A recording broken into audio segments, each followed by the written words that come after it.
Buenas tardes a todos. Es para mí un honor presidir y moderar este primer seminario de los jóvenes del Club de Jóvenes de Asnala, en el que, bueno, pues como ya sabéis por la información que hemos dado, contamos con 4 ponentes brillantes jóvenes del Club de Jóvenes de Asnala. Y bueno, pues el tema tan importante como cómo enfrentarte a tu primer juicio. Bueno, pues daros la bienvenida a todos, como digo, a los asistentes virtuales que no son socios de Asnala y que en esta ocasión han tenido la oportunidad también de conectarse porque hemos querido abrir a todo el público pues este seminario para que conozcáis Asnala, el Club de Jóvenes. Lo que hacemos aquí, pues esto es lo que hacemos, formación para los seniors, para los jóvenes y para todos. Y como digo, en esta ocasión esto se ha hecho por el Club de Jóvenes, miembros del grupo de trabajo para los jóvenes. Pues es lo que hacemos y vendrán más.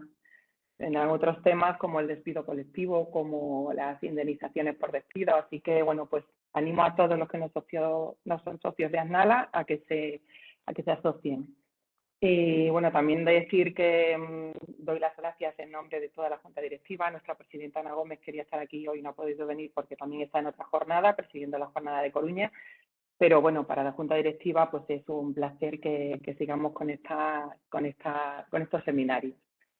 Pues bien, en primer lugar os voy a decir brevemente los currículum de los ponentes que tenemos hoy. Tenemos a Rubén González, le pediré que levante así la manita para que los asistentes sepan quién es. Ahí está Rubén. Pues Rubén González es miembro del grupo de trabajo del Club de Jóvenes de Asnala y además es asociado del Departamento Laboral de CECA Magán Abogados.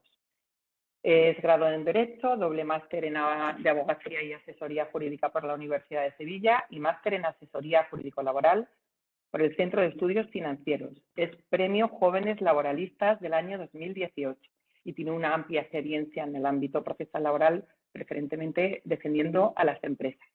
Gracias, Rubén, por estar con nosotros. Además tenemos aquí a nuestra chica que ha sido así casualmente, que es Rebeca, y pues es Rebeca Álvarez Díaz, y ella es también miembro del grupo de trabajo del Club de Jóvenes de Asnala y es socia de RAP Servicios Jurídicos. Es graduada en Derecho, diplomada en alta especialización en litigación laboral por la Escuela de Práctica Jurídica de Madrid y además es abogada colaboradora de la Unión de Actores y Actrices, sindicato de referencia del sector. Gracias, Rebeca, por estar también hoy con nosotros. Seguimos con Alberto. Alberto Fernández Irizar es un joven que ya de reconocido prestigio y larga trayectoria y es un lujo también tenerle aquí hoy en este seminario. Él es miembro también del grupo de trabajo del Club de Jóvenes de Asnala y socio del Departamento Laboral de Brocheta Abogados. Es licenciado en Derecho Empresarial por la Universidad Pontificia de Comillas. Es además máster en Asesoría Jurídica de Empresas. Cuenta con más de 13 años de experiencia, ya te ponía más, y con la edad que tienes es que no sé cuándo empezaste, prontísimo, pues tiene esos 13 años de experiencia en el asesoramiento laboral integral y de seguridad social de empresas, así como relaciones laborales, y es además agente en materia de igualdad. Y ya en último lugar, pues presento a Andrés Urbano Medina. Ahí también nos levanta la mano, es nuestro Benjamín también, y él, a pesar de su corta edad, que diría yo, que tiene 25 años, pues es coordinador de Derecho del Trabajo y de la Seguridad Social en JA Urbanos Youth Laboralistas y Fiscalistas. Es graduado en Relaciones Laborales y Recursos Humanos y Derecho, es máster en Consultoría Laboral y Desarrollo Profesional por la Universidad de Málaga, es máster de Asesoría Fiscal y Derecho Tributario por UDIMA y diploma de especialización en Relaciones Laborales. Actualmente se encuentra realizando su tesis doctoral en la Universidad de Málaga y su especialidad fundamentalmente Seguridad Social. Bueno, pues este es el elenco que nos hemos traído hoy aquí para inaugurar esta serie de seminarios que hacen los jóvenes y para los jóvenes de Asnala y ahora abierto además a todo el público. Y quería explicaros un poco pues cómo va a ser esto, el seminario. Va a haber una serie de bloques y yo voy a ir haciendo preguntas, por eso voy moderando, y cuando terminen esos bloques, que digo que van a ser 4 bloques, pues se abrirá a todo el público el turno de preguntas. Así que digo que desde este momento ya podéis en el chat enviar esas preguntas y yo pues se las iré pasando a uno y a otro. Y bueno, mientras entramos un poco en materia y, ¿no? y en el fondo del asunto, yo diría que ya que tengo aquí a estos 4 ponentes, un poco aquí para abrir, para romper hielo y que no sea yo la que hable, pues a ver, Rebeca, tú vas a ser la primera, que eres la chica aquí conmigo. ¿Tú qué recuerdas de tu primer juicio? Dinos algo. Bueno, a ver, mi primer juicio no ha sido hace tanto tiempo como para que me olvide de él. De hecho, Cinta lo vivió muy de cerca conmigo porque no paré de acosarla a preguntas, igual que a otros miembros del club de jóvenes, que me ayudaron un montón. Y bueno, la verdad es que tuve bastante suerte porque era parte actora en una conciliación de la vida laboral y familiar, llevaba a una trabajadora, madre de un niño de 1 año, o sea, que me fue muy bien, pero durante, no sé, las 3 semanas previas al juicio me levantaba, desayunaba, comía y cenaba con ese expediente. Llegué que parecía una bala. Pero bueno, salió bastante bien. Es verdad que fui antes de tiempo al juzgado, avisé a la letrada que era mi primer juicio. Digo, a ver si, pues siempre te da un poco de miedo que te traten un poco mal. Has visto otro juicio, ves jueces cómo tratan a compañeros. Dije, bueno, voy a asegurar de que en Muy mi primer realista. juicio no me pasa esto. Y nada, muy bien. De hecho, acá, sí, fenomenal. Fue una A victoria ver, absoluta. Rubén, tu experiencia. Yo es verdad que la de Rebeca la viví y la viví como si fuera mía.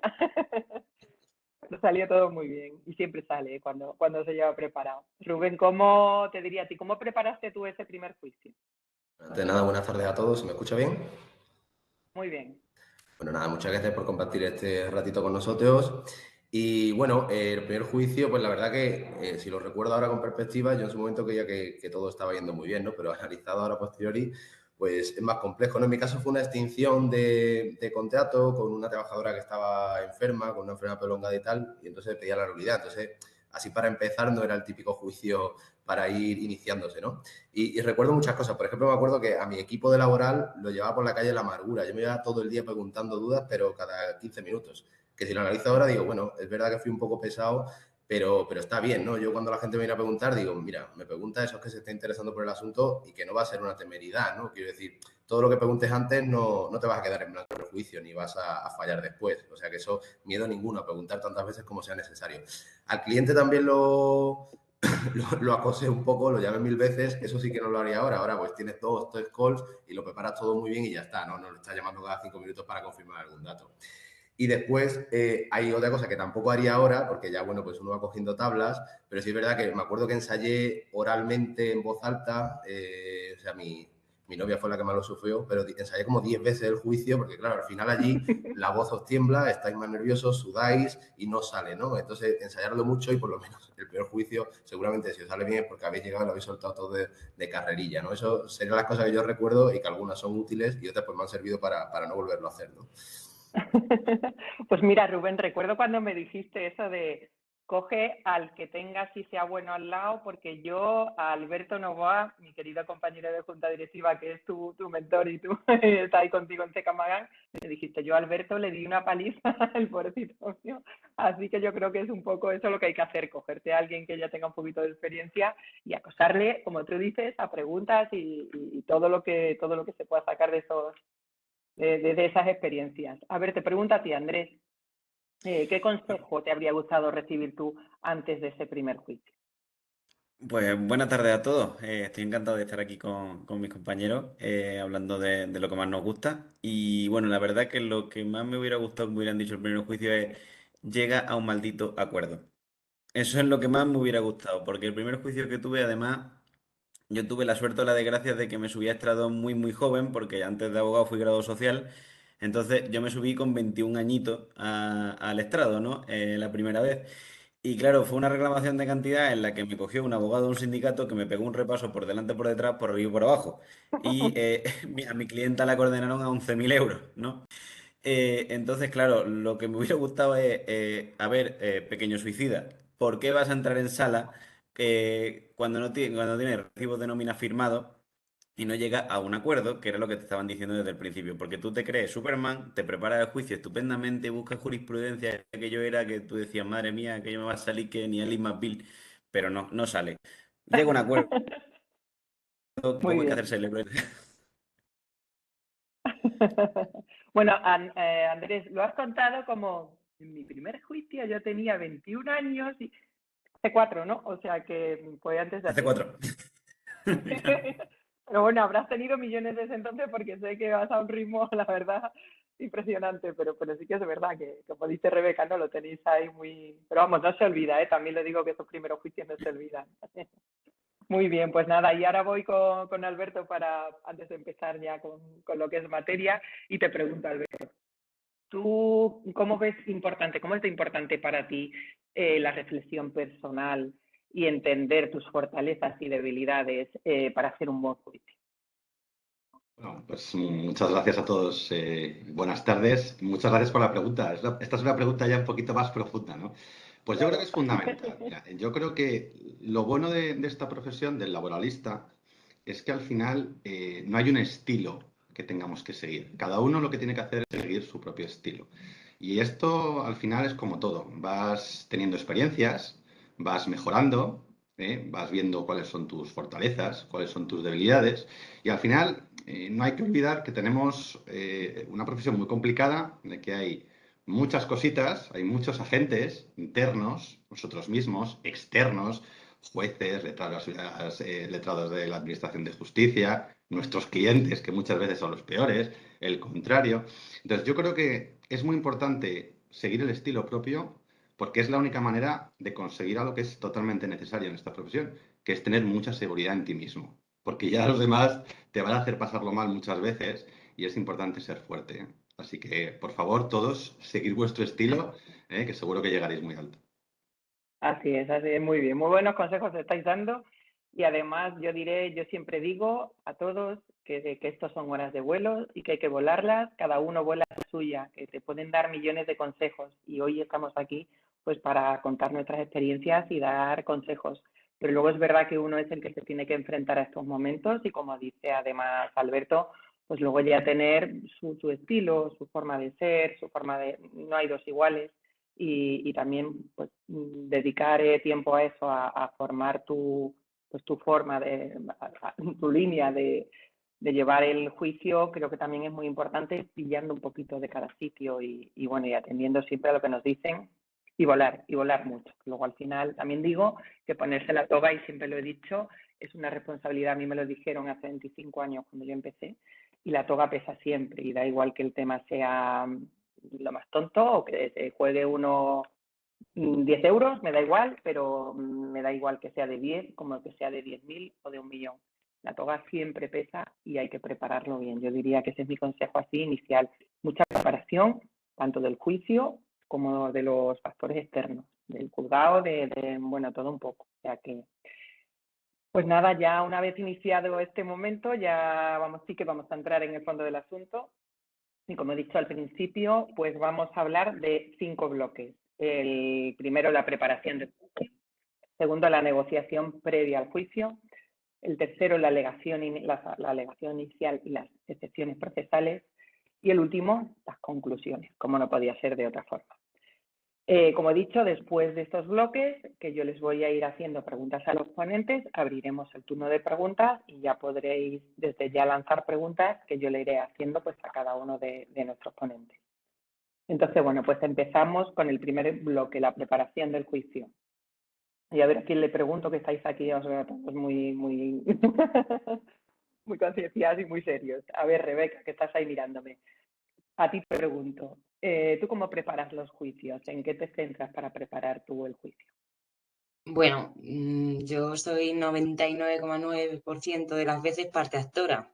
Entonces el juicio lo preparo desde que inicio el procedimiento.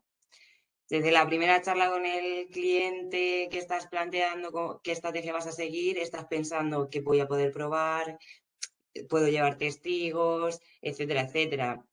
El juicio, desde luego, lo que es el acto de la vista, lo preparas después, pues ordenando la documental, bien, esto me lo van a impugnar, esto no, cómo puedo justificar este documento si no tengo testifical, es muy difícil con trabajadores tener testifical. Entonces vas buscando cómo ordenar y sobre todo, que esto es un problema muy grande, metes una demanda y te puede salir el juicio en 1 año y medio. ¿Qué pasa? Que puede haber cambiado la interpretación de lo que tú estás pidiendo, puede haber salido otra cosa que te beneficie o que no, que todo lo contrario. Entonces hay que estar, bueno, desde mi punto de vista tienes que tener muy frescos los expedientes y sobre todo estar pendiente de lo que va saliendo para poder alegarlo en el momento del juicio. Pues Y ya está. así es, Rebeca. Y a ver, Andrés, te pregunto a ti, ¿tú cómo gestionas en esta parte previa al juicio, cómo gestionas la relación con el cliente y sus expectativas? ¿Cómo lo haces? Hombre, con el cliente yo tengo dos premisas básicas. Primero, hay que escucharle muy bien y ver exactamente qué es lo que quieren. Porque muchas veces se nos plantea un caso en el que, bueno, pueden montar el pleito del siglo, ¿no? Y puede ser aquello una cosa espectacular y meter una vulneración de derechos fundamentales, una jurisprudencia europea nueva que puede provocar una interpretación distinta. Bueno, vale, pero ¿tu cliente qué quiere? Tu cliente quiere llegar a un acuerdo, largarse con su dinerillo, irse a su casa y no meterse en más problemas. Tu cliente quiere volver a trabajar en la empresa. ¿Qué es lo que quiere? Pues lo primero que tienes que hacer es ver qué es lo que quiere tu cliente. Y en segundo lugar, lo más importante también, y eso es básico, y conforme entra por la puerta de tu despacho lo tienes que tener claro, es que no sé quién lo dijo, creo que fue Calamandrei, que el abogado es el primer juez del cliente. Es decir, cuando a ti se te sientan delante y te plantean un caso, tú tienes que decirle con toda claridad cómo lo ves y en base a tu criterio técnico, ver si tiene viabilidad o no. No tengamos prisa, sobre todo al principio, que somos muy dados a coger todo lo que venga porque tenemos muchas ganas de hacer cosas y somos muy innovadores. Decir, bueno, si se te escapa de las manos, si no lo ves claro, si crees que no va a poder defenderlo con toda la convicción. Mejor es decirle, mira, yo este asunto no lo veo claro, si quieres una segunda opinión, estupendo, pero en base a mi criterio, yo creo que este asunto no es viable, ¿no? Y hay que decírselo. Y también sentar en las bases de lo que significa un procedimiento judicial, los tiempos que vamos a tener, las posibilidades que va a tener la empresa de contrarrestar o el trabajador de contrarrestar digamos, las acciones que nosotros tomemos y todas esas variables que tienes que tener en cuenta antes de meterte en una cosa tan seria como un procedimiento judicial, ¿no? Sí, la verdad es que plenamente de acuerdo, Andrés, y sobre todo lo que has dicho, esa confianza, el decir, pues no lo veo y ni esto está ganado ni está perdido, esas cosas nunca deberíamos de decirlas, porque ni lo que esté más claro está ganado, ni lo que esté menos claro está perdido. Y la confianza con el cliente está en que tú mismo, por supuesto, hagas todo en ese momento previo de estudio, todo lo que puedas hacer por tu parte, y luego ser también luego honesto a la hora de decir, esta es mi opinión, no lo veo viable, y decirlo, yo creo que luego el cliente eso siempre lo va a agradecer, o sea, que la honestidad y la confianza con el cliente parte de la base de esa sinceridad de uno y contra otro, o sea, que no, de los dos. A ver, te pregunto a ti, Rubén. Tú normalmente el acto de juicio no es lo primero la primera interacción que tenemos con el juzgado, ¿no? ¿Tú cómo te diriges al juzgado? Sí, perdona, que no era capaz de quitar el silencio. Bueno, salvo que tengas algún recurso de reposición que hacer ante alguna admisión de prueba o algo por el estilo, lo normal es que presente el escrito de personación por escrito, que yo siempre recomiendo que os personéis antes y no esperéis al día del juicio para que os notifiquen, que eso es error de novato que cometemos al principio. Y la primera interacción con el juzgado yo hago siempre siempre contacto con el juzgado telefónicamente 2 o 3 días antes, porque igual tienen una notificación pendiente de suspensión del juicio y si no habéis llamado y no os lo han notificado a tiempo, pues igual vais el día del juicio y os lo ha suspendido, que me ha pasado alguna vez de ir a Coruña y cuando llegas allí pues está suspendido el juicio y te vuelves para atrás y le explicas al cliente que es que no has llamado antes, ¿no? Es un poco, es algo muy, muy gracioso de explicar, sí. Y después yo tengo la manía, y esto no significa que esté bien ni mal, pero el día del juicio siempre voy como 1 o 2 horas antes. Miro los señalamientos que hay, me acerco a la funcionaria o el funcionario que esté allí. Al final no podéis olvidar que los juzgados están compuestos por personas, ¿no? Y siempre, pues, a veces te sorprende. Normalmente te dicen, no, pues vaya a la sala y espere que te llame. Pero otras veces te dicen, pues el juez aquí, a ver si las partes llegan a un acuerdo, ha visto aquí que el plazo tal, y siempre obtienes algo de información, un cierto feedback involuntario que os puede venir bien a la hora de afrontar la negociación o incluso después a la hora de entrar en el juicio. Y también cada juzgado tiene su dinámica, pues si tenéis que avisar para que los testigos suban, si tenéis que decirlo en sala, entonces preguntáis un poco, ya el funcionario o la funcionaria os pone cara y a mí siempre me ayuda, ¿no? No es tan feo todo, rompes un poco el hielo y ya estás un poco allí en el juzgado, ¿no? Entonces, yo creo que es la mejor forma, contactar antes y que no sea todo el día el juicio ahí tan inmediato, ¿no? No sé, pero es mi forma de hacerlo. Sí, pues la verdad, Rubén, un consejo, la verdad que es fundamental.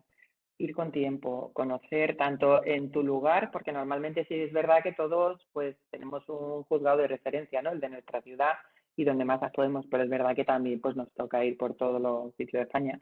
Y yo también aconsejo siempre ir antes, si es tu primer juicio, si es de los primeros, por supuesto, pero incluso a los que ya llevamos tiempo, si ahora tengo que ir a un juzgado que yo no he ido nunca, pues con más razón y conocer los sitios. Y luego, como bien dices, hablar con los funcionarios, el que no llegues ese día y te encuentres que se ha suspendido por algo que son acciones previas al acto del juicio y que son tan importantes, que no ha llegado una notificación, que lo que sea. Pues todo eso la verdad es que son actos previos que sí que son muy importantes. A ver, Alberto, te pregunto a ti, ¿qué es lo más importante para ti tú ya tienes bastante experiencia, ¿qué es lo más importante para ti de esta fase previa al juicio? Pues bueno, hay muchas cosas importantes, ¿no? Pero vamos, por hacer así un resumen, yo diría que hay 3 puntos que para mí son clave. Estamos pensando siempre, hablamos de juicio, pero realmente esto, por eso lo dicen, nos llegan las citaciones, nos llega acto de conciliación y en su caso juicio. Pensemos dónde estamos, ¿eh? Que primero hay una fase de negociación, en laboral se fomenta la negociación siempre. Entonces, para mí los elementos claves, el día antes del juicio, yo tengo que tener 3 cosas hechas. Uno, tengo que tener perfectamente preparado mi juicio y el del contrario, ¿eh? Esto es un procedimiento oral en el que hay, desde luego, muchas sorpresas, a veces agradables y muchas veces desagradables. Entonces tienes que preparar tu juicio y el del contrario. Dos, tienes que preparar una estrategia de negociación. Tienes que saber ahí exactamente qué vas a ofrecer, hasta dónde vas a llegar y con qué herramientas vas a llegar a donde quiere tu cliente. Y con esto conecto a la tercera. Es muy importante, por favor, manejar al cliente y sus expectativas. Porque a veces el cliente empieza a creerse. Muchas veces nos ocurre que metemos demandas, ¿vale? Y ahora me hago parte actora, ¿no? Metemos una demanda para negociar diciendo, mira, vulneración de derechos fundamentales, de todo. Joder, y el cliente se lo cree. Entonces llegas ahí, como no has manejado bien este punto, se te ha complicado la negociación y ya tú sabes perfectamente que es muy difícil ganar una nulidad aquí, que probablemente ni siquiera la quiera el trabajador. Entonces, 3 elementos clave, los que he dicho. Preparar juicio nuestro y el contrario, estrategia de negociación y manejar las expectativas del cliente. Muy bien, Alberto, y plenamente de acuerdo, es lo de manejarlo y que no se lo crea cuando nosotros mismos hemos puesto una indemnización, hemos pedido una indemnización que ni nosotros mismos creemos que nos la van a dar, pero bueno, y el cliente ya ha visto los 50.000, los 70.000, y es que lo ha visto, lo ve y ya es lo que tú dices, luego es muy complicado negociar porque hay que ajustarse a la realidad y ya cuando él ha pensado que va a ganar tanto y luego eso realmente no llega a sus expectativas, pues es complicado, o sea, que manejarlo y eso guardárselo un poco para uno y dejarle claro, oye, podremos llegar hasta aquí, porque es verdad que hay veces que hay que llegar a ese acuerdo previo al juicio que tiene mucho más sentido. Y sí, ya nos metemos en este segundo bloque que precisamente es la negociación previa al juicio. Venimos ahora un poco hablando de esto y te pregunto a ti, Rebeca, ¿tú cómo afrontas la negociación? Bueno, empiezo todo el rato como bueno, pero es que no sé cómo empezar la respuesta. Realmente yo voy muy cómoda en las negociaciones. Yo he presentado ya lo que quiero.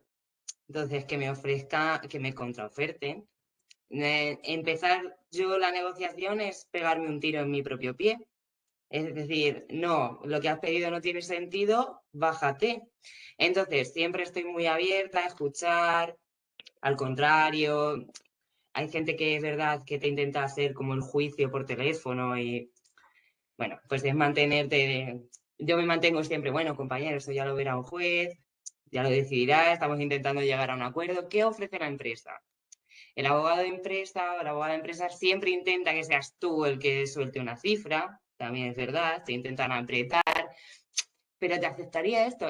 Yo sigo la premisa que la salchicha no va nunca detrás del gato y que me ofrezcan lo que estén dispuestos a pagar, que siempre va a ser menos de lo que realmente pueda. Entonces vas apretando, pero igual siempre teniendo en cuenta lo que quiere tu cliente. Porque si tu cliente con el tira y afloja se siente incómodo, una vez yo llevaba a una chica que le estaba dando un ataque de ansiedad, pues venga, sí, estás contenta con esta cantidad, nos vamos, porque antes de acabar en el hospital no voy a pelearme 1.000 o 2.000 euros más o menos. Pero así afronto las Muy bien, Rebeca. Y además has hablado de eso de los cuando te lo ofrecen, que tú eres más abogada de trabajador, de trabajadora. Y es verdad, y yo sin embargo, fíjate que yo ya con el paso de los años, ya cuando llamo a los contrarios les digo, mira, si te digo 12, te digo 12, no van a ser ni 11, ni 14, ni 16, porque es verdad que a mí no me gusta cuando normalmente yo, pero esto es muy personal, como decía antes Alberto, es el estilo de cada uno. A mí no me gusta, o sea, si digo algo, lo digo en base a algo y porque antes me lo he preparado y sé hasta dónde puedo ofrecer como abogada de empresa. Y es verdad que hay un margen siempre, pero normalmente cuando digo 15, te aseguro que ya me conocen y digo, mira, no me vayas a llamar para decirme 16, 15 o entramos. Y ya tengo muy claro que si no voy a entrar. Es el estilo de cada uno, o sea que es verdad que cada uno tenemos uno. A ver, Rubén, te pregunto a ti. ¿Tú qué consejos darías a un laboralista que esté empezando ahora para hacer una buena negociación o a los que llevan tiempo, porque esto va dirigido a todos, a los que están empezando o a los que llevan tiempo? ¿Qué consejos le daría para hacer una buena negociación? Bueno, pues yo, siguiendo lo que ha marcado antes Alberto, de que cada uno tiene su estilo, yo sí tengo una serie de pautas, ¿no? La primera es que siempre llamo al compañero o a la compañera una semana, 2 semanas antes del juicio, pero no por nada, sino porque al final somos personas y es importante llevarte bien con el contero independientemente de los intereses que tenga contrapuestos tu cliente con el suyo. Y eso me parece importantísimo. Y la empatía, ¿no? Aunque tengas una posición muy dominante o lo tengas muy claro, llamas al compañero, lo tratas y a mí me parece esa parte muy oportuna y cuando lo hace el compañero antes que lo haga yo lo agradezco porque me resulta todo mucho más cordial, ¿no? Yo sí tengo todas pautas que intento siempre aplicar, lo que pasa es claro, si las dos partes intentan aplicarlo es un poco complicado. La primera es, yo nunca doy una cifra de negociación, siempre tanteo un poco el territorio y digo, bueno, compañero, pues trasládame alguna cifra, yo lo comento con la empresa, aunque seguramente no estará de acuerdo y tal, ¿no? Como decía Rebeca, al final nosotros siempre intentamos bajar, yo soy abogado de empresa la mayoría de las veces, ¿no? Entonces esa es la primera. La segunda es, si yo ya tengo una cuantía máxima del cliente o una mínima, nunca la doy, quiero decir, intento ponerme muy por encima o muy por debajo, porque lo que pongamos ya sobre la mesa, ese es el suelo o el techo, quiero decir, a partir de ahí ya nos vamos a mover en medio, ¿no? Entonces yo eso lo intento evitar. Y después, una cosa que yo de verdad odio mucho de los compañeros, no a los compañeros, sino cuando adoptan esa estrategia, que es cuando empezamos a debatir jurídicamente sobre quién lleva la razón. Me pasó en verano que estuve con una compañera de un juicio que tenía en Vigo, estuvimos como media hora discutiendo sobre un tema de variables. Digo, ya cuando llevamos un rato y nos dimos cuenta los dos de la tontería que estábamos haciendo, mira, pero ¿vamos a llegar a acuerdo o no? Al final llegamos a un acuerdo, pero es que me parece absurdo porque para discutir jurídicamente ya tenemos el juicio, salvo que sea algo muy burdo, digamos, ya, para entrar en razón, ¿no? Pero yo evitaría eso a toda costa porque enroca la negociación, incluso puede ser que la rompa para siempre, ¿no? Esas serían las pautas que yo sigo, que no digo que sean las buenas, pero bueno, a mí a día de hoy me va bien con ello. Muy bien. Oye, y Andrés, ¿tú cómo te mueves? ¿Cómo te mueves en la negociación? ¿Con tu marcas de tiempos? ¿Qué aconsejas tú? A mí la verdad que me gusta que cuando estoy negociando, negociar desde una posición de fuerza.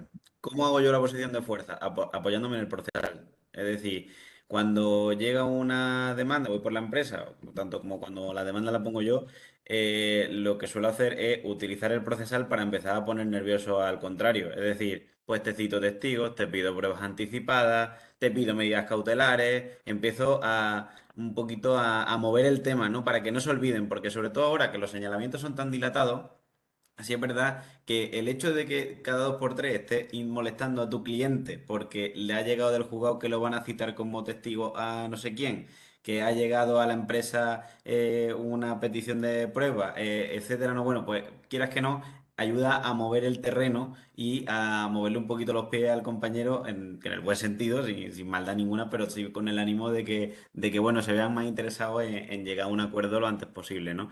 Pero siempre desde el punto de vista de eso, de ir moviendo la cosa y que no se olviden de ti, básicamente.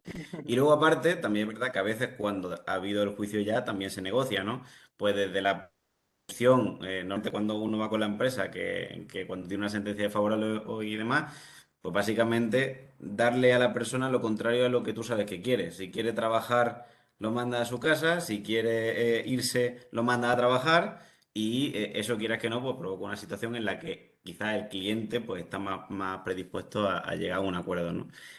Pero bueno, a mí me va bien, es verdad, que no, que también hay que tener un Nada. poquito de nervios con Aquí eso y vamos, a veces te Andrés, envían un diciendo poquito lo que le mal. va bien a cada uno y como Claro, decíamos antes, las que estrategias de luego te cada miran uno. mal, ¿sabes?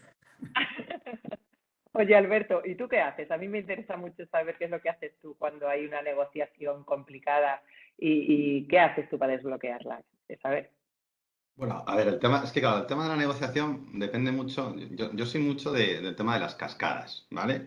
Lo que decíamos antes, si yo no tengo bien preparado el procedimiento, no sé dónde estoy a efectos de negociar. Y además tampoco voy a transmitir la seguridad necesaria, uno, ni a mi cliente, dos, al contrario, tres, a los agentes externos, digamos, secretarios judiciales y su señoría, que muchas veces su señoría participa en esta negociación. Entonces, claro, tenemos que tener muy bien preparado esto para saber dónde estamos. A ver, a mí cuando se me bloquea una negociación, que se me bloquean muchas, hay que distinguir. Yo lo que hago es distinguir.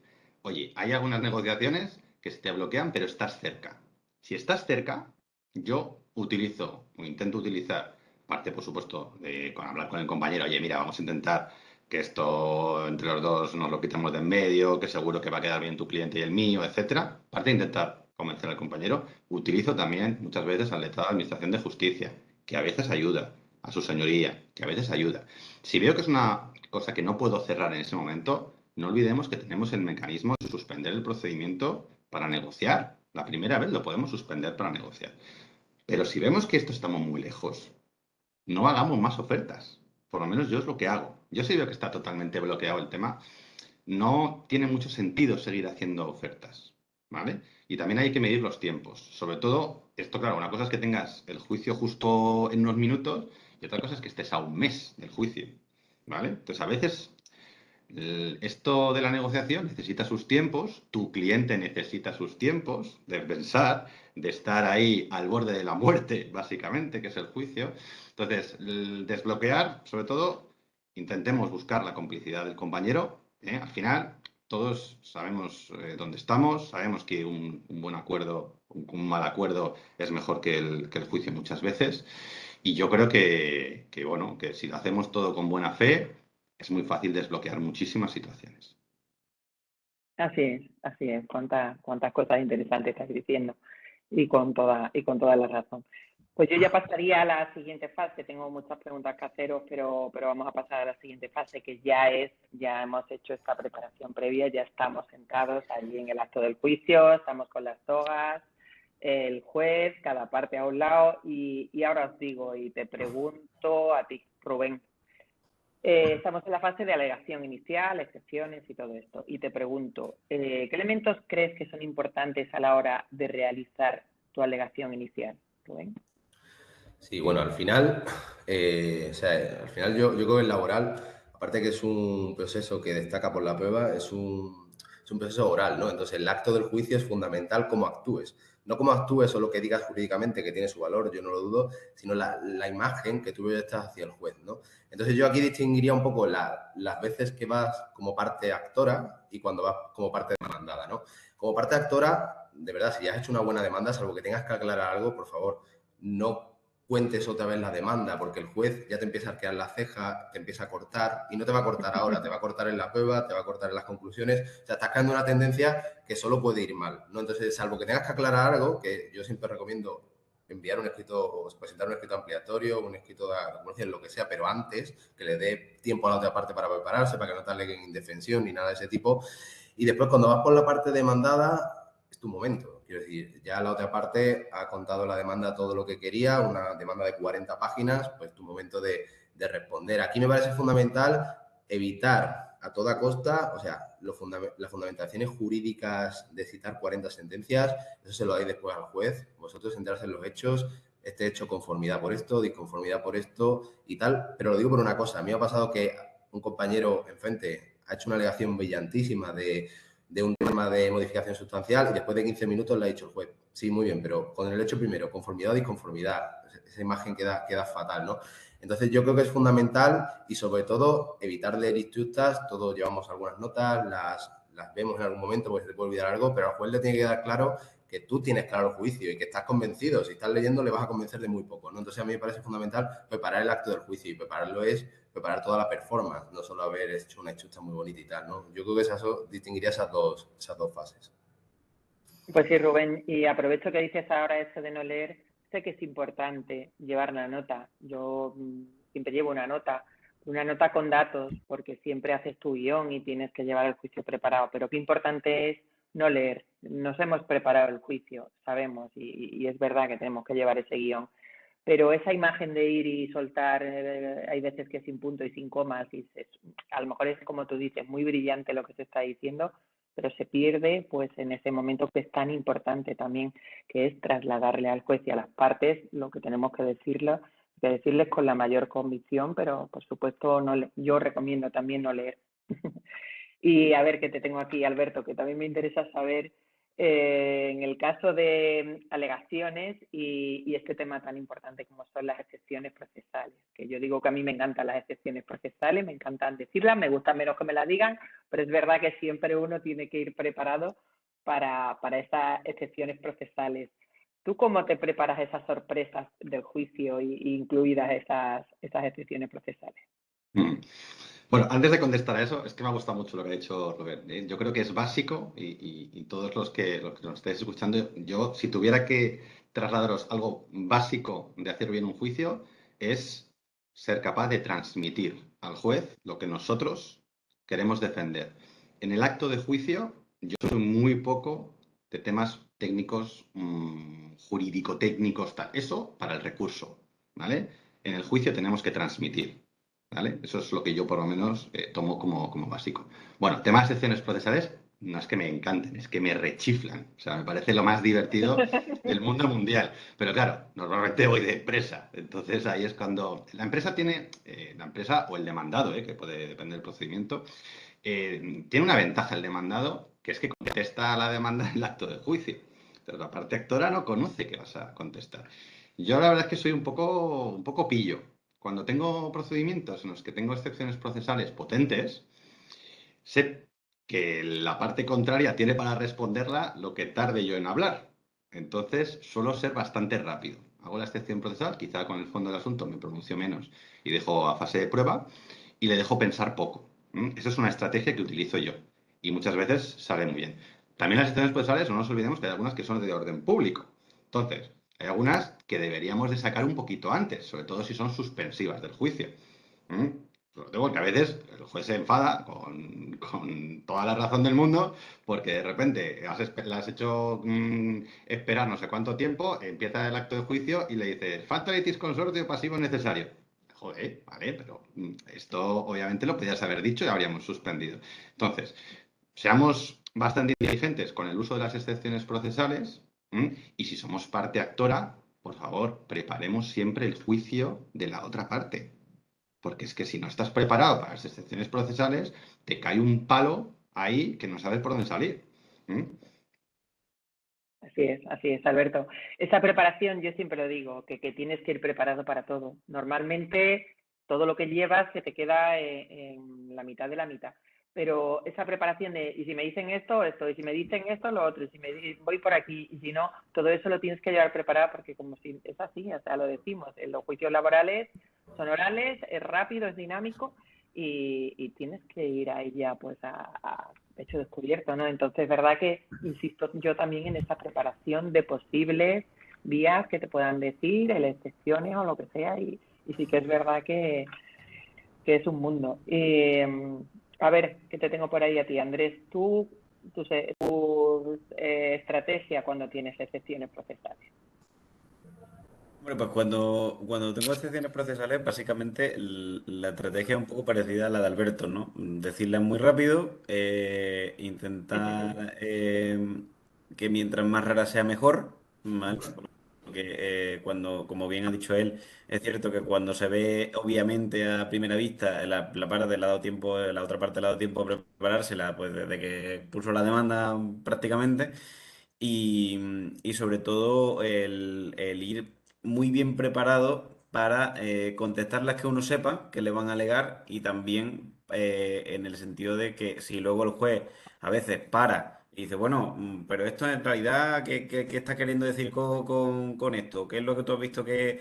Oye, llevarlo bien preparado, ¿no? Y sobre todo mostrarle, no solo a la otra parte, sino a su señoría que no estás diciendo todas las que se te ocurren para intentar entorpecer al contrario, ¿no?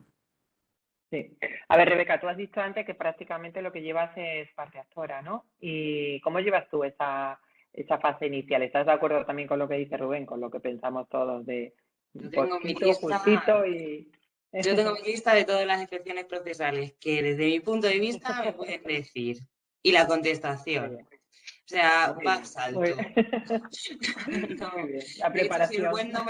juez no me da la palabra, digo, señoría, para contestar a la excepción procesal, por favor. Esa- no, Muy bien. va separado.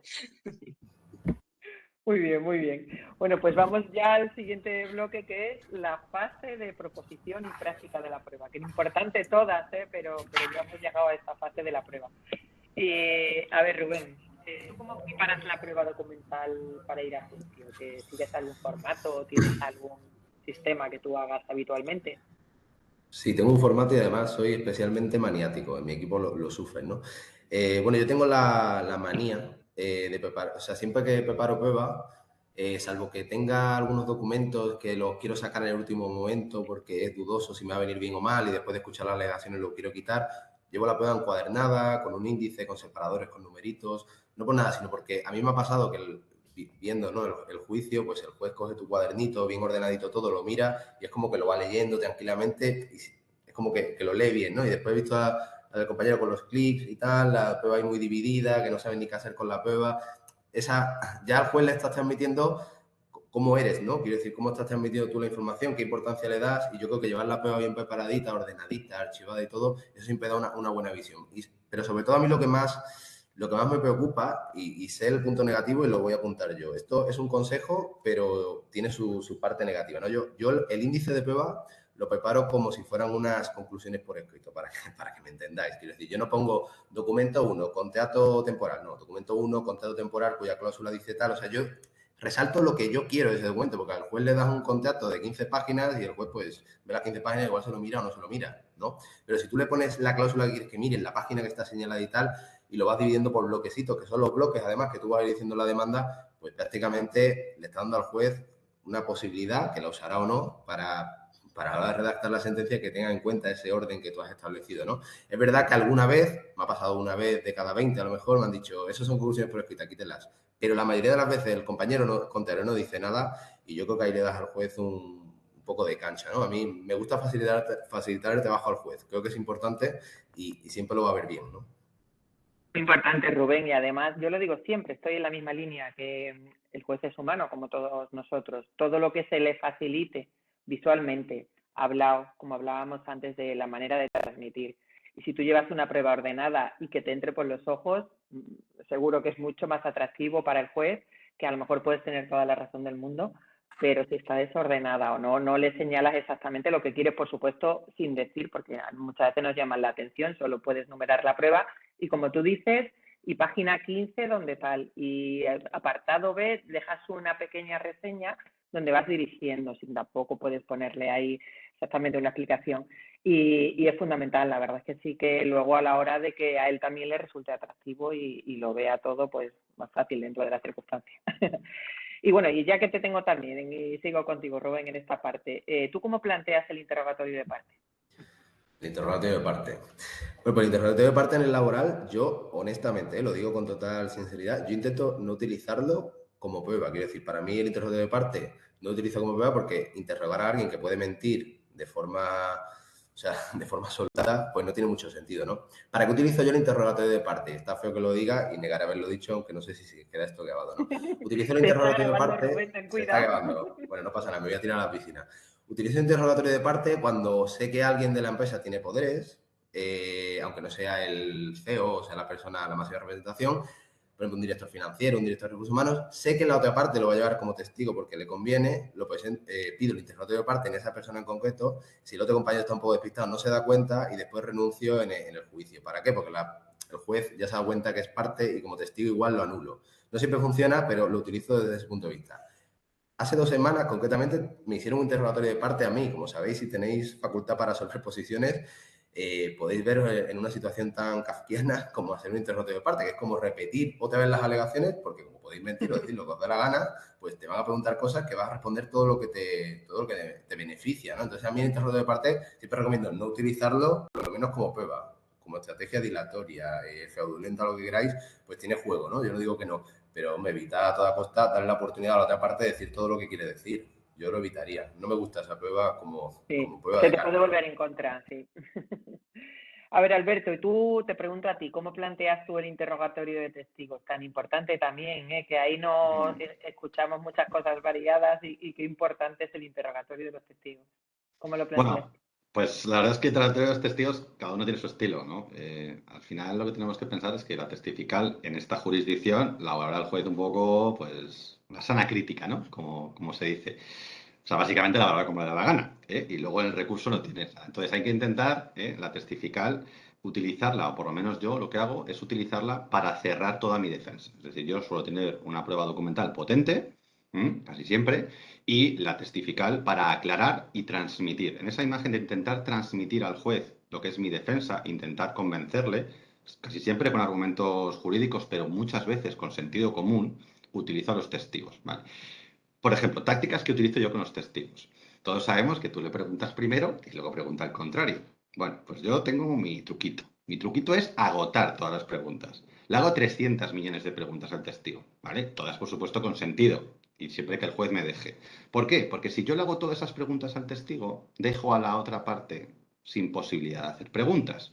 Porque además lo que le vaya a volver a preguntar, ya le va a decir su señoría, eso ya lo ha preguntado y lo ha contestado el testigo. Entonces, bueno, son truquitos, son truquitos. Por favor, no hagamos preguntas capciosas y cosas así, porque las mayores advertencias o de las mayores advertencias que veo yo por parte de los jueces y magistrados son porque se empiezan a hacer pues testificales de una manera incorrecta, ¿no? Ya sabemos que aquí no es como en Estados Unidos, que es el protesto cada 2 por 3, pero hay algunos que hacen unas cosas que dan ganas de poder protestar mucho más, ¿no?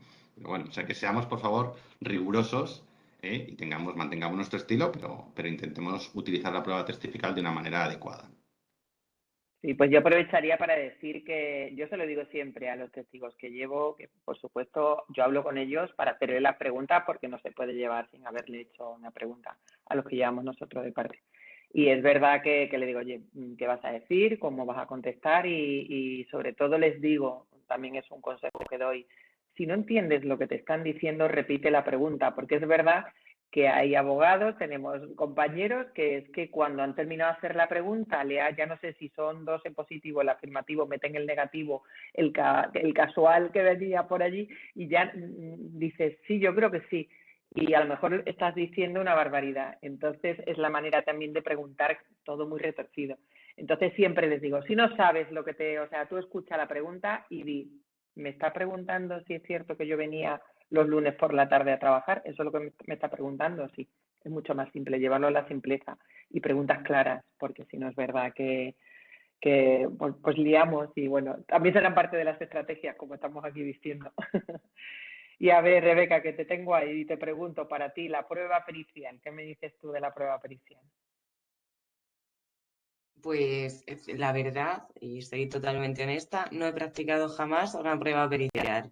Yo no tengo unos clientes que se puedan permitir por regla general el uso de peritos. No, y tampoco he coincidido con un contrario que me haya peritado mensajes ni nada ni esta cuestión. Así que se la traslado a cualquier compañero de aquí que sí que tenga experiencia en este sentido. Levanta la mano.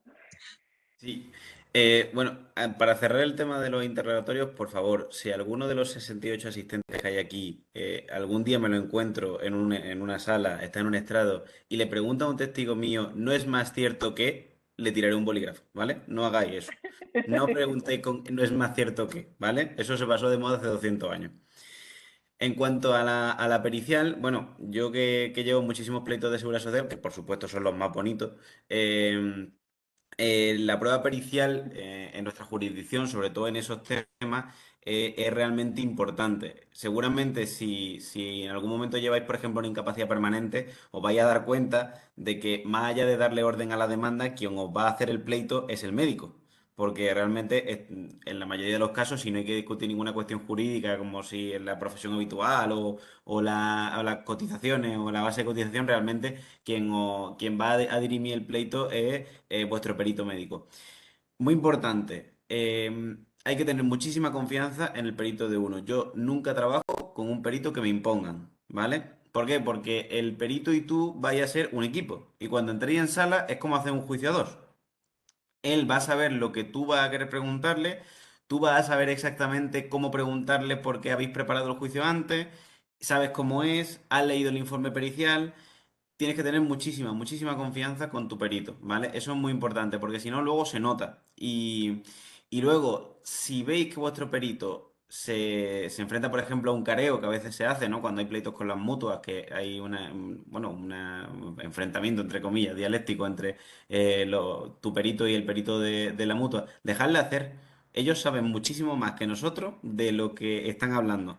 Con lo cual, luego no os dediquéis a apuntalar o a matizar cuestiones que el perito haya dicho en las conclusiones. Simplemente, digamos que lo que tenéis que hacer es decir, oye, pues como nuestro perito médico ha dicho, esta persona no puede tener esta limitación o tiene esta otra o esta patología afecta de esa manera. Pero muchísima confianza en vuestros peritos, que son los que más saben del tema, ¿vale? No nos queramos hacer los médicos, que luego queda fatal. Muy bien. Oye, ya estoy viendo que están llegando preguntas y luego volveré sobre estos temas y es verdad que el interrogatorio y estas de las pruebas están llegando. Pero ya para concluir, ya hemos hecho toda la vista y ya para pues, las conclusiones, las vamos a elevar a definitivas. ¿Y qué decimos de las conclusiones? Yo ahí os lo dejo a quien quiera de los cuatro, pero sobre todo diré, no llevemos las conclusiones escritas y las leamos como si no hubiese pasado el acto del juicio, que pasa muchas veces, porque hay muchas cosas que suceden en el acto del juicio. Y escuchas las conclusiones y tú dices, este me lo he perdido, yo no, en ese no estuve yo. Entonces mi consejo, por supuesto, llevar como todo un guión y decir, y para conclusiones quiero insistir aquí, si me han acreditado eso, digo, pero no solo llevarlas ya hechas, pasa muchas veces queda mal. Y entonces animo a ir haciéndolas un poco, tomando esas anotaciones, ir haciéndolas sobre la marcha. ¿Vale? Y entonces os doy la palabra a cualquiera de vosotros. Rubén. Sí, pues sí que empiezo yo, Cinta, y no puedo estar más de acuerdo contigo. Aunque sí os digo, al primer juicio llevarse por lo menos lo que vosotros entendéis que van a ser vuestras conclusiones antes de ver la prueba del loteo, porque hombre, os va a dar más tranquilidad, sin perjuicio de que, o sea, por favor, no os pongáis en el juicio a mirar a la otra parte a ver qué cuenta. No, lápiz, boli, lo que queráis, tomando notas todo el tiempo, qué ha dicho, qué no ha dicho, el testigo ha dicho esto importante, no lo ha dicho, y después en conclusiones, yo, cuando el compañero, o yo al principio, y quizás también lo hacía, me ponía a reiterar lo que ya había dicho, el juez ya no sabe qué hacer. O sea, si tuviera en ese momento una escopeta, te mataría. O sea, quiero decir, vamos a intentar ser serios y es para valorar la prueba. Pues ha quedado acreditado esto y esto. ¿Por qué? Porque el testigo este ha dicho esto, en la prueba documental se puede ver esto. O sea, intentar llevar un orden, ser un poco escrupuloso por lo menos en el orden, que no sean unas conclusiones dispersas y dedicarse a valorar la prueba y apuntar alguna cosa que haya quedado muy clara, ¿no? Y por favor, lo que ha hecho Cinta, yo creo que es importante lo de ir tomando notas sobre la marcha a la hora de explicarlo. Quiero decir, han pasado 15 testigos diciendo que vieron al trabajador ahí robando. Hombre, pues parece que ha quedado acreditado que el trabajador robó. ¿Podéis acreditar otra cosa? No, pues no lo robó. Es verdad que lo cogió, pero tenía una autorización, como ha quedado acreditado en el único documento tal, pero al juez le queda muy mal que le haya quedado clarísimo que ha robado y vosotros neguéis la mayor, ¿no? Quiero decir, ser un poco inteligente y no toméis a nadie por tonto, porque nadie es tonto y sienta muy mal. Entonces, las conclusiones tienen que ser dinámicas, ¿no? Las conclusiones preestablecidas está bien para tener un borrador, pero no las casquéis ahí al final, porque ya lo tenéis apuntado, porque queda muy mal. Y al final las conclusiones es la imagen con la que se queda el juez. O sea, es lo más importante. Para mí es lo más importante del juicio, las conclusiones. Así es. Alberto, perfectamente, estamos en ello. Qué importantes son. Alberto, ¿tú qué nos dices de las conclusiones? Bueno, pues que las conclusiones, intentar no repetir las alegaciones. Yo tengo una regla que me autoexijo. Uno, tiene que ser improvisadas siempre, siempre. Porque además quedan muchísimo mejor queda mucho más natural y vas a transmitir mucho más. Y dos, no, puede haber casos y casos, ¿no? Más de 5 o 10 minutos, nunca, nunca. El juez ya ha escuchado tus alegaciones iniciales, ya ha visto la prueba, menos la documental, ha visto la testifical, la pericial, interrogatorio de parte si ha habido, ya tiene una idea, ya tiene una idea. Entonces, las conclusiones son para marcar un punto más o un punto menos. Ya está. No reiteremos, porque al final lo que acabas consiguiendo con eso, y no nos damos cuenta muchas veces, pero es restarte puntos. Joder, qué pesado este abogado, qué conclusiones me sacó, qué horror. Así que nada, yo esos son los puntos que tendría un poco en la cabeza. Destacar, ¿no? Bueno, pues si queréis lo dejo aquí, si no luego seguimos hablando sobre algún tema, pero como ya vamos muy justos de tiempo, son las 6:05, voy a dar paso a las preguntas que ya me han ido llegando. Entonces iré volviendo un poco sobre los temas que hemos tocado y ya me vais levantando la mano, me vais contestando también cada uno lo que queráis. Os digo esta última, voy a empezar por la última que me ha llegado y de aquí voy para atrás. Tengo muchas, o sea que parece que está resultando muy interesante. A ver, ¿estáis a favor de interrogar al empresario? Ya antes de esto ha hablado Rubén. Cuando no se persona el demandado, por lo tanto, se le tiene por confeso, el interrogatorio, ¿podríamos hacerle entrega del escrito al juez? Es decir, ¿estáis a favor de interrogar al empresario? Por un lado. Y por otro, cuando no se persona el demandado, por lo tanto se le tiene por confeso, ¿creéis necesario entregar el escrito al juez?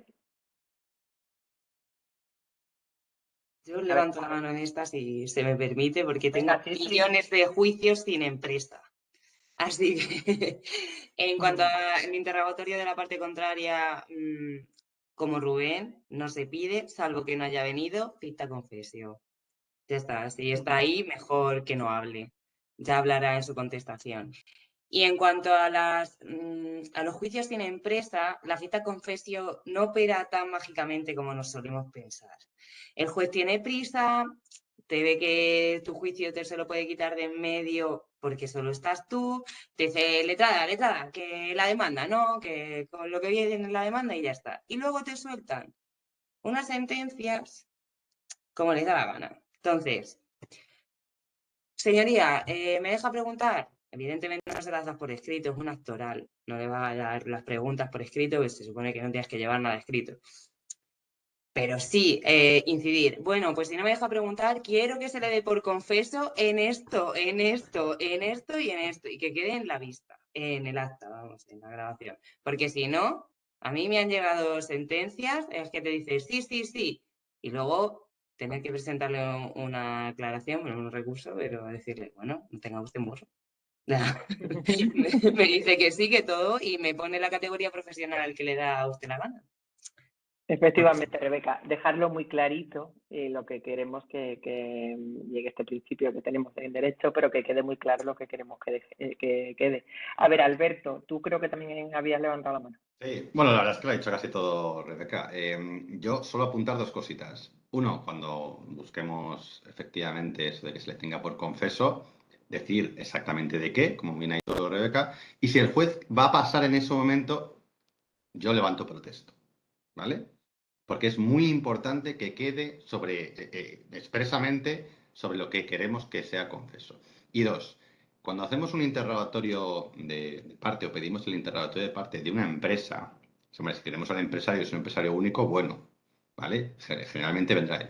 Pero podemos pedir el interrogatorio de parte en la persona tal, ¿vale? Entonces, si queremos hacer un interrogatorio de parte que haga pupa, a lo mejor porque nos ayuda a negociar, a lo mejor porque sabemos que esa persona no se le da tan bien mentir, como decía Rubén.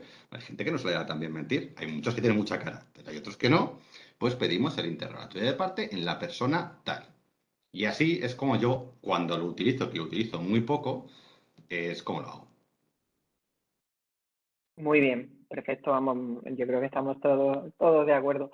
A ver, os comento que tengo otra pregunta de Jesús Rodríguez que nos dice, en el caso de que representéis al trabajador como demandante, ¿lo lleváis al acto del juicio? Yo en mi caso nunca le llevo, salvo que esté citado expresamente de forma legal. Es verdad que esto es cada uno tiene su estrategia también. A ver, levanta la mano Andrés y después Rubén. Sí, yo siempre lo llevo al cliente, ya sea demandante o demandado. Y explico por qué. Cuando uno tiene que tener una relación de confianza con el cliente, ¿no? Sobre todo cuando empieza ese procedimiento judicial, ¿no? Y va a contarte, bueno, por algunas cosas, incluso cosas que realmente no quiere que nadie sepa, ¿no? Que ha hecho en la empresa o que no, ¿no? Y luego, claro, siempre ocurre una cosa, y es que tú vas a hablar de la vida de otra persona, ¿vale? Aunque sea de su faceta laboral. Y además, los procedimientos judiciales tienen su propia lógica, lógica que no es siempre la lógica del resto de los mortales. Entonces, a veces pasan cosas que es mucho más sencillo explicárselas al cliente si lo ha visto que luego explicársela a posteriori. Es decir, si tú tienes una sentencia luego que es una absoluta locura, ¿no? Y es porque ese día el juez tenía los cables cruzados, te lió un pirote allí en la sala, te dijo que era un temerario, que porque se había peleado con la pareja o porque no había dormido bien. Claro, ¿tú cómo le explicas a tu cliente que ese día el juez tenía los cables cruzados? Porque tu cliente lo vio y dijo, ostras. O porque simplemente no lo vio y dijo, bueno, pues tú me estás metiendo aquí una bola porque has perdido, básicamente, ¿no?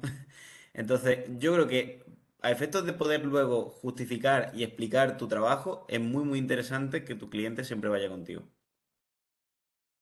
Vale, yo opinaría también otra cosa, pero voy a dejaros a vosotros.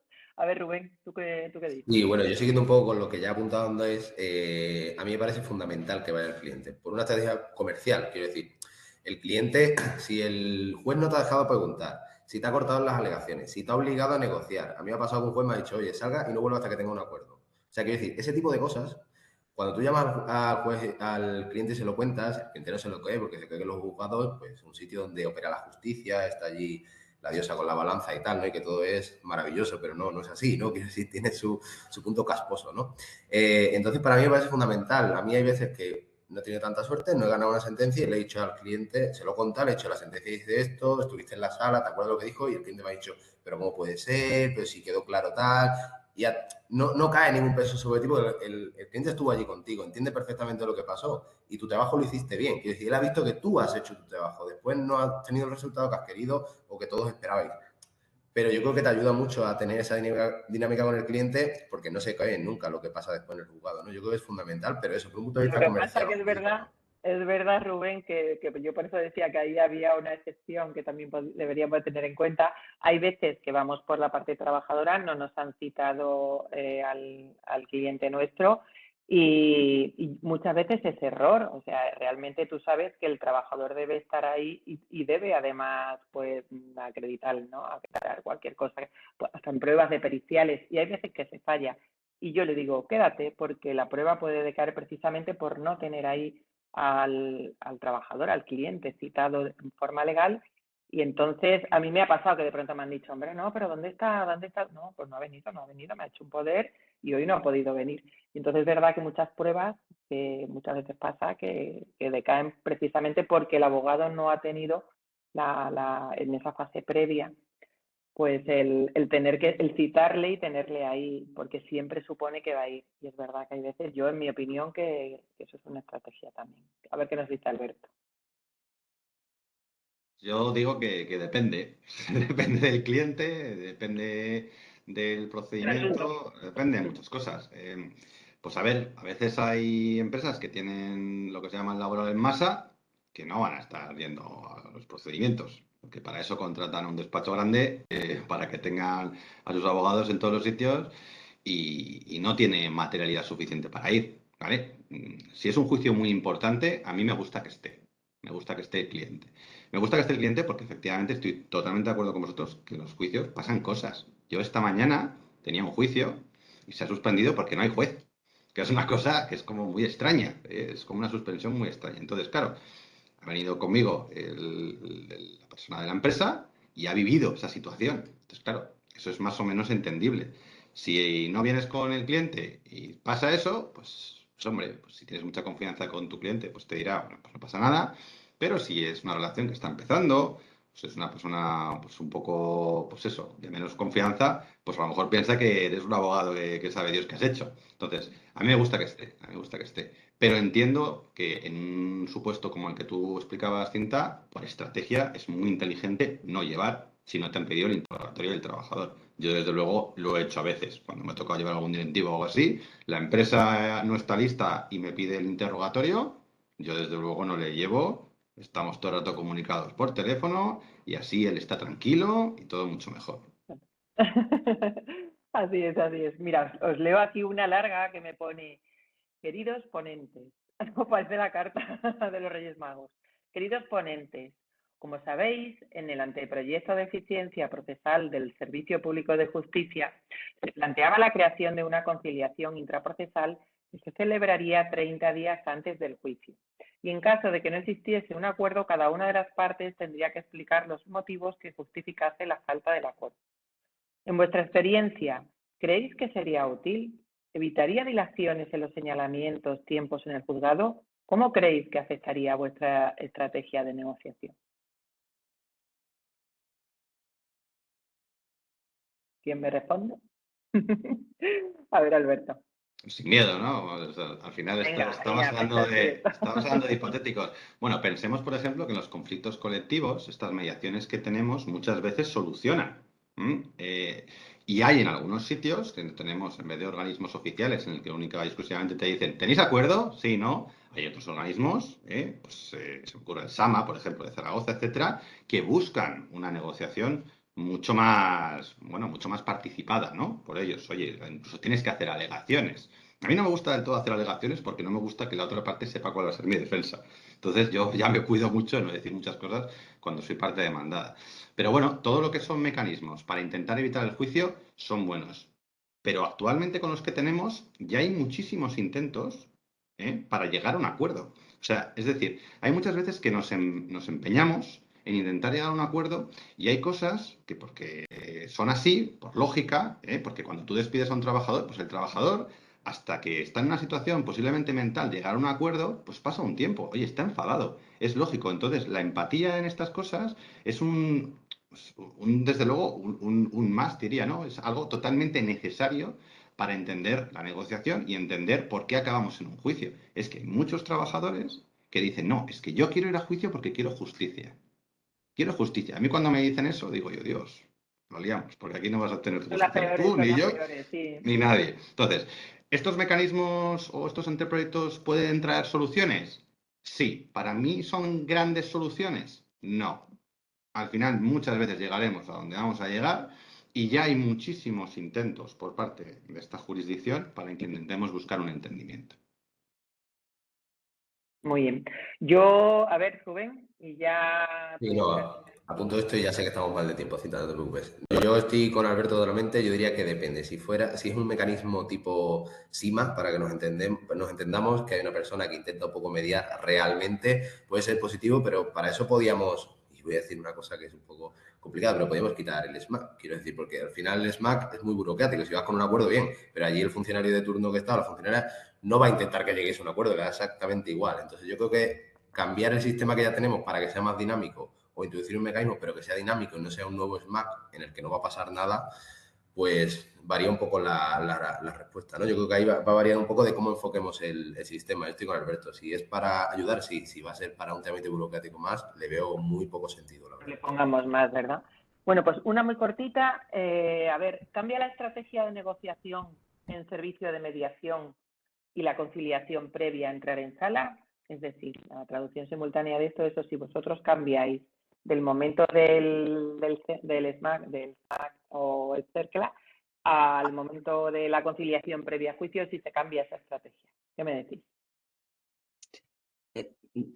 Sí, yo sí la cambio. A mí si me hacen llegar a juicio estoy mucho más dura. O sea, yo me he preparado mi papeleta con total coherencia con la demanda gracias a Alberto. Luego he ido a la conciliación. Después me han llamado, he presentado la demanda, he hecho todo lo que tengo que hacer, estoy ahí. No voy a aceptarte la mitad. Ahora sube. Y además se lo explico así al letrado de la Administración de Justicia. este trabajador o trabajadora ha estado esperando 7 meses. No, cuando se podría haber solucionado a los 15 días. A los 15 días. O sea, me pongo un poco ya, porque. Pero eso es simplemente por mí, porque me molesta. Digo, si me vas a ofrecer esto, ofrécemelo por lo menos hace 2 días, presentamos un transaccional y no venimos a juicio. Y no hay gasto de traslado de la gente que venga, que no venga. Me parece. Qué diferentes son las posturas, ¿verdad, Rebeca? De un punto y de otro, qué bonito. Sí. A ver, ¿tenéis algo más, alguno que decir? Y si no, ya pues ya hemos llegado hasta aquí porque, no sé, incluso aprovecho ya para decir, si no también si queréis, bueno, pues algo que queráis decir ya para cerrar este seminario esta tarde. Yo estaría toda la tarde, ya lo digo, que me quedan muchísimas preguntas por haceros. Y yo creo que están todos también aquí. Tenemos a muchísima gente pendiente, visto que teníamos más de 100 personas aquí mirándonos en online. Entonces, qué maravilla que interese tanto y hacer cosas que interese a tanta gente. Entonces ya os pido, pues nada, 15 o 20 segundos diría, que cada uno digáis, pues no sé, algo a modo de conclusión. A ver, Rebeca, que estabas hablando ahora, continúa. Nada, que ese ha sido mi momento como de furia. También depende siempre del cliente, ¿eh? O sea, si el cliente dice cógelo, se coge. Pero que todo sea por intentar que suban la cifra. Cuando a lo mejor en un SMAC lo hubiera cogido porque, pues eso, no te interesa, no, al cliente no le interesa ir a juicio. Pero bueno, que hable alguno de que lleva empresa, que ponga su punto de vista aquí en esta cuestión. A ver, Rubén. Sí, bueno, no, yo simplemente, bueno, ha sido un placer compartir con todos vosotros, que ya lo sabéis, compañeros, este panel, y contigo, Cinta, sobre todo, y daros las gracias a todos por haber aguantado al menos casi toda la hora y ya nos hemos pasado, así que muchas gracias a todos y espero que nos veamos pronto, aunque sea en virtual. Gracias. Oye, y a ver, Andrés, como despedida. Simplemente que ha sido un placer estar con vosotros, con mis compañeros y con todos los asistentes, que os animéis a ser laboralistas, que este mundo es muy bonito y que seáis muy felices en los pasillos de un juzgado. Qué bonito. Y Alberto. Pues nada, dar las gracias a todos por vuestro tiempo y yo solo os pediría una cosa, ¿no? Estábamos hablando de tu primer juicio. No tengáis miedo, a los juicios. Esta profesión es una profesión muy retadora, pero también es una profesión muy bonita. Da muchas satisfacciones, muchos disgustos también. Entonces, no tengamos miedo, estáis seguramente muy bien preparados para hacerlo, y a por ello. Muy bien, muchas gracias. Muchas gracias a los 4 grandes ponentes, además de amigos. Y bueno, yo encantadísima de haber estado aquí con vosotros y como digo, estaría toda la tarde. Siguen llegando preguntas y ya no puedo hacer más porque nos van a cerrar la plataforma. Entonces, nada, lo único que puedo, gracias y mil gracias. Vosotros lo habéis preparado y estoy muy orgullosa como miembro de la Junta Directiva, ¿no?, de ASNALA, de que tengamos estos jóvenes con esta fuerza y con ganas además de luchar por los demás. Los laboralistas somos también mucho de eso, también lo he dicho siempre. Nos cuesta todo tanto y siempre todo es tan complicado que siempre tenemos ese sentimiento de solidaridad. Y ante un primer juicio, pues vuelvo a lo que decía Rubén al principio, preguntar mucho al que tengáis cerca y bueno, nadie está seguro tampoco de las cosas. No, los seniors tampoco tenemos esa seguridad que muchas veces nos dan las tablas y los años. Pero sobre todo es, bueno, preguntar lo que sea porque siempre hay alguien dispuesto a ayudarte.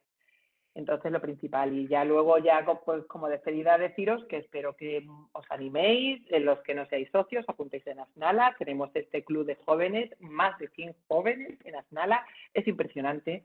Un chat de WhatsApp que tenemos, y yo estoy ahí, los veo todo el día haciendo preguntas, contestando, gente muy preparada. Y es un sitio donde podéis estar ahí para cualquier cosa. Y luego para quedar, que también hay encuentros y hay la actividad formativa es lo importante en ASNALA. Y sobre todo que me gustaría veros a los 4 que tengo aquí, yo sé que les voy a ver, y además a muchos de los que estén detrás, ¿no? Pues que me gustaría veros en Valencia, que es nuestro Congreso Nacional de ASNALA, y este año estaremos ahí desde del 27 al 29 de octubre, que os animéis a venir y nada, muchas gracias a los jóvenes y a todo el equipo ASNALA que lo ha hecho posible. Así que nada, en breve tenemos otra, o sea que estaros pendientes. Muchas gracias.